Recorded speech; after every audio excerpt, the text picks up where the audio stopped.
Morning, guys. This is going to be our Permutations Part 2 lesson. But before I start with examples 7, 8, 9, and 10, I just want to show you something kind of neat. Okay, so I don't expect that you copy this out. This is just us talking as a class and looking at things, okay? It says, how many arrangements would there be using the letters from the word Jody? And I told you before that letters questions are very standard questions for a permutation combination test. So this is a very straightforward type of question. We could do it visually, where we envision the 4 letters in a cloth bag, and we envision the hand going in, and how many choices do I have? 4, pulling out one of the letters, putting it on the desk. How many choices do I have? 3, pulling out the second letter, putting it on the desk. How many choices do I have? 2. And finally, how many choices do I have? Very, very, very basic. We could also look at it from the formula perspective, where my n, total number of objects, is 4, total number of objects being arranged is 4. So this is a permutation of 4 choose 4. The formula being n factorial all over n minus r factorial, 4 factorial over 0 factorial, 0 factorial being our special rule, 4 factorial, answer 24. What I haven't shown you to this point is the calculator. And I was saving it just for a bit. Okay? On your calculator, if you look really, really closely, mine is right above the plus or the multiplication symbol. So right above the multiplication button, I see a little option that's called NPR. That button, let's look at it again, is a permutation button. Now watch how I access it. So I'm going to turn the calculator on. It's a permutation of 4 choose 4. So I typed in 4, I hit the shift button, I hit the NPR option, I again hit 4 because we're dealing with a permutation of 4 choose 4. Final answer, 24. Now, what I want to tell you is all 3 of these methods are definitely viable methods and can be used. Certain questions will lead you into visually being more helpful. Other questions, formula might be a better way. Other questions, calculator. But I just want to show you that we have 3 different options. Visual, formula, calculator. I tend to be a fan, personally myself, of the visual technique because it's probably the best technique. Easy questions, medium questions, and hard questions. Okay, just wanted to show you that before we start our lesson today. Excellent. Let's get our note out. And we finished examples 1 through 6 and 11 in the part 1 lesson. Now we're going to work on examples 7, 8, 9, and 10. 7, 8, and 9 are all what I call digits examples. And digit examples, again, is like the letter example. They are standard, typical question. You will see a digit question on your test. You will see a letters question on your test. They're standard, beautiful questions. So let's take a look at our first example. It says, using the digits 1 through 7. I like to write them down because you know me, I'm a visual learner and I like to see the visual. So there they are. How many different 4-digit numbers can you make? So I'm using these 7 numbers as my options, but I'm only going to pull out 4 numbers. Okay, I want you to envision the digits question very much like the letters question. Each of these numbers are on a beautiful wooden block that you're throwing into a bag. You're shaking the bag, and then you're pulling out. So if that's the case, let's look at part A. Repetition is not allowed. So that means that I can't have any repetition of number. So I'm going to ask you, how many choices do I have available for my first draw?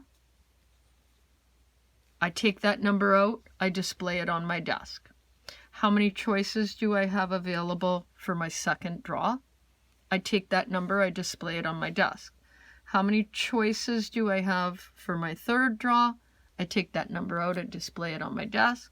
And how many choices do I have for my fourth draw? I take that number, I display it on my desk. So that means then 4 blocks are on the desk, 3 blocks are still in the cloth bag. Answer, 840. Okay, let's part B. Repetition is allowed. So how does that change the question? Well, I'm still pulling out 4 numbers. So hand goes in for the first pull, 7 choices. This time, because repetition is allowed, instead of me displaying my block on my desk, I'm going to throw the block back in the bag. So how many choices do I have for my second pull? 7, because all 7 blocks are back in the bag. I'm going to look at what I pulled out, but I'm going to throw it back in. How many choices?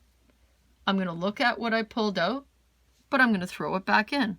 Why? Because repetition is allowed. Final answer, 2,401. Okay, let's take a look at C. The number, the 4-digit number that you're going to derive has to be greater than 5,000, but no repetition. Okay, so hold on. Greater than 5,000. Where will that come from? Let me just ask you, this is a 4-digit number. Is it greater than 5,000? No. This is a 4-digit number. Is it greater than 5,000? No. How do we know? We know by looking at the first digit.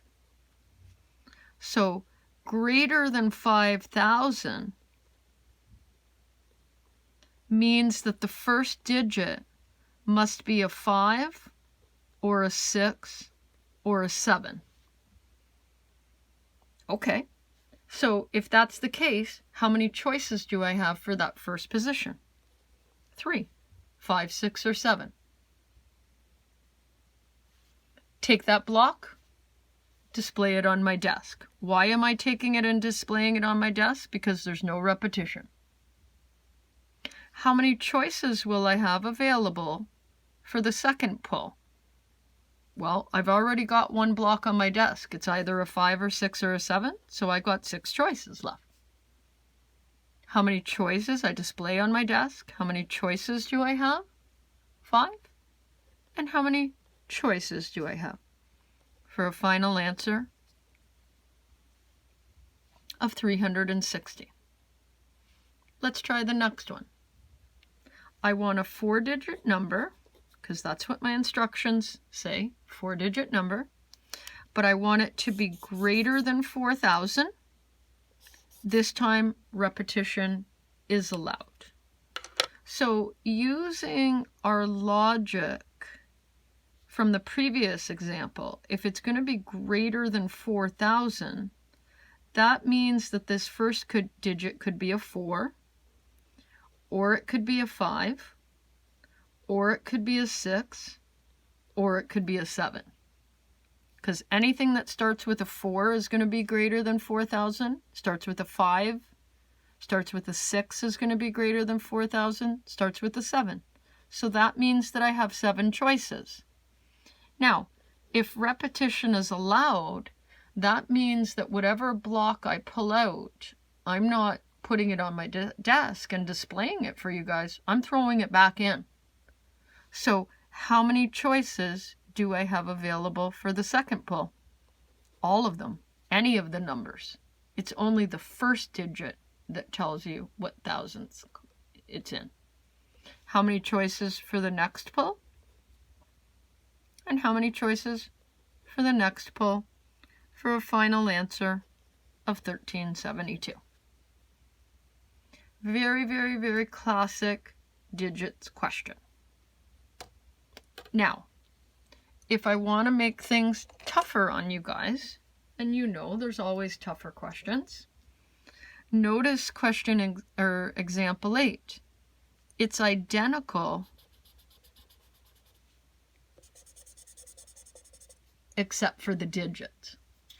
In question 7, I included 1, 2, 3, 4, 5, 6, and 7.